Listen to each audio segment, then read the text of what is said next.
Hello friends, இன்றைக்கி நம்ம சேனலில் எல்லாருக்கும் ரொம்ப பிடிச்ச வெண்பொங்கல் எப்படி பண்ணலான்னு பார்க்கலாம். இந்த வெண்பொங்கல் பண்ணுறது ரொம்ப ஈஸி.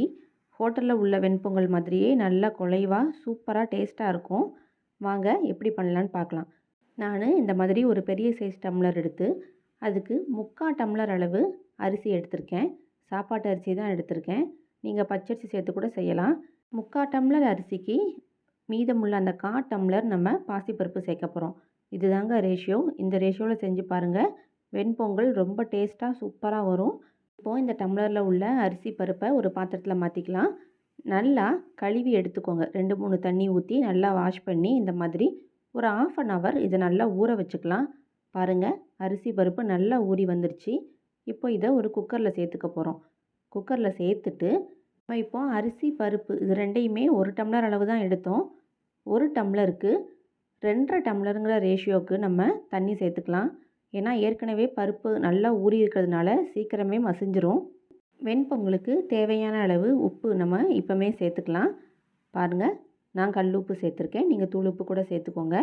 இப்போது குக்கரை மூடி போட்டு ஸ்டவ்வை சிம்மில் வச்சு ஒரு 3 அல்லது 4 விசில் விட்டால் போதும். சூப்பராக பொங்கல் மசிஞ்சு வந்துடும். வெண்பொங்கலுக்கு தாளிப்பு தான் ரொம்ப முக்கியம். 1 டீஸ்பூன் அளவு சீரகம், இஞ்சியை நல்லா தோல் சீவி துருவிட்டு இந்த மாதிரி மிக்சியில் ஒரு சுற்றி எடுத்துக்கோங்க. ஏன்னா நீங்கள் பெருசு பெருசாக கட் பண்ணிங்கன்னா வாயில் கடிப்படும்னு எல்லாரும் அதை விரும்ப மாட்டாங்க. அதனால் மிக்சியில் ஒரு சுற்றி எடுத்து வச்சுக்கோங்க. அடுத்ததாக 1 டீஸ்பூன் அளவு மிளகு, 1 கைப்பிடி அளவு கருவேப்பிலை, கொஞ்சமாக கொத்தமல்லி, அவ்வளோதாங்க. இப்போது ஒரு ஸ்டவ் ஆன் பண்ணி கடாயை வச்சுக்கோங்க. கடாய் சூடாகவும் அதில் 2 டேபிள் ஸ்பூன் அளவு நெய் சேர்த்துக்கலாம். நெய் தான் வெண்பொங்கலுக்கு நல்ல வாசனை கொடுக்கும். இப்போ நம்ம எடுத்து வச்சுருந்த சீரகம், மிளகு, இஞ்சி பேஸ்ட்டு, கருவேப்பிலை, கொத்தமல்லி இது எல்லாத்தையும் சேர்த்து நல்லா வதக்கி விட்டுக்கலாம். நல்லா வதங்கணும். இஞ்சி இது எல்லாம் சேர்ந்து நல்லா வதங்கிருச்சு. இப்போ குக்கரை ஓப்பன் பண்ணி பார்க்கலாம். பாருங்கள், பருப்பு அரிசி எல்லாமே நல்லா வெந்து வந்திருக்கு. இதில் இப்போ நம்ம ரெடி பண்ணி வச்சுருக்கிற தாளிப்பை உள்ளே சேர்த்துக்கலாம். உங்களுக்கு பார்க்கும்போது தான் அரிசியாக இருக்கிற மாதிரி தெரியும். ஒரு கரண்டி வச்சு நல்லா நீங்கள் குழச்சிங்க அப்படின்னா சூப்பராக மசிஞ்சிரும். கடைசியாக 1 அல்லது 1.5 டீஸ்பூன் அளவு நெய் ஊற்றி அதில் முந்திரி, இதுதான் ஹைலைட்டே பொங்கலுக்கு.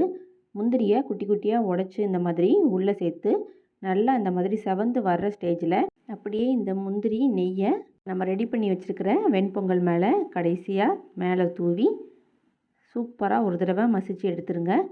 வெண்பொங்கல் ரொம்ப சூப்பராக டேஸ்ட்டாக ரெடி ஆயிடுச்சு. நீங்கள் இதே மாதிரி கண்டிப்பாக வீட்டில் செஞ்சு பாருங்கள். ரொம்ப ஈஸி, சிம்பிளான விஷயந்தான். கண்டிப்பாக செஞ்சு பாருங்கள். செஞ்சு பார்த்துட்டு எப்படி இருந்துச்சுன்னு கமெண்ட் பாக்ஸில் கமெண்ட் பண்ணுங்கள். இந்த வெண்பொங்கலோட சட்னி, சாம்பார், ஒரு உளுந்த வடை வச்சு சாப்பிட்டிங்கன்னா ரொம்ப அருமையாக இருக்கும் டேஸ்ட்டு. கண்டிப்பாக நம்ம சேனலை சப்ஸ்கிரைப் பண்ணிடுங்க. அப்படியே பக்கத்தில் இருக்கிற பெல் ஐக்கானையும் ப்ரெஸ் பண்ணிடுங்க. தேங்க்யூ.